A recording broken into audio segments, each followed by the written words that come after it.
Already আমাদের বাড়িতে চলে এলো এয়ারটেলের ইঞ্জিনিয়ার।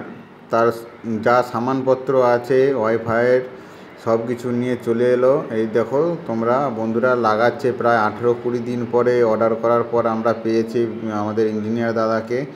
এই দেখো দাদা, ইঞ্জিনিয়ার দাদা আমাদের কানেকশান করে প্রথমে চেক করে নিচ্ছে, তারপরে এটা আমাদের ছাদে লাগানো হবে। এই দেখো আমাদের এটা হচ্ছে ওয়াইফাই মেশিন। ওয়াইফাই মেশিনটা দেখো তোমরা কত সুন্দরভাবে এই দাদা লাগিয়ে নিচ্ছে। আর তোমরা দেখতে থাকো কীরকমভাবে লাগাচ্ছে, সিস্টেমটা কীরকমভাবে, কত সুন্দরভাবে লাগাচ্ছে, কত যত্ন সহকারে লাগাচ্ছে।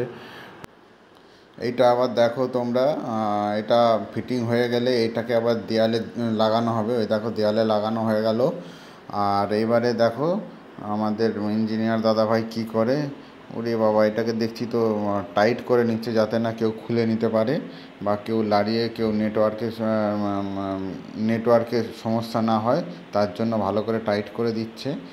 আর এইবারে দেখবে বেশ ভালো করে যত্ন সহকারে কত গুছিয়ে কাজটা করে। তোমরা দেখতে থাকো, ভিডিওটা দেখো, ভালো করে দেখো তোমরা। এই ইঞ্জিনিয়ার দাদাভাই খুব ভালো করে যত্ন করে কাজ করেছে ওপরটায়। আবার দেখো এটা আমরা ভেতরে চলে এসেছি, এটা ভেতরের মেশিন, আর আগেরটা ছিল এটা ছাদের মেশিন। ঠিক আছে, এই দুটো মেশিনের দ্বারাই আমাদের ওয়াইফাই কানেকশান হলো। আর এই দেখতে পাচ্ছ ওয়াইফাইটা আমাদের চালু হয়ে গেছে। লাইট দেখো দপ দপ করে জ্বলছে, ওইটা লাইটটা এক জায়গায় দাঁড়িয়ে থাকবে। ঠিক আছে, চালু হয়ে গেলে। আর এইটা হচ্ছে ওয়াইফাইটাকে দেয়ালে লাগানোর জন্য, ঘরের ভেতরে মেশিনটাকে দেয়ালে লাগানোর জন্য তার ক্যাপ। ঠিক আছে, ওই দেখো আমাদের এখনও চালু হয়নি। চালু হয়নি বলতে কানেক্টিং হয়নি এখনও। এবারে কানেক্টিং হয়ে যাবে কয়েক সেকেন্ডের মধ্যেই। আর কানেক্টিং হয়ে গেলেই আমাদের আনন্দ, আমরা যত খুশি ভিডিও বানাবো তোমাদের জন্য।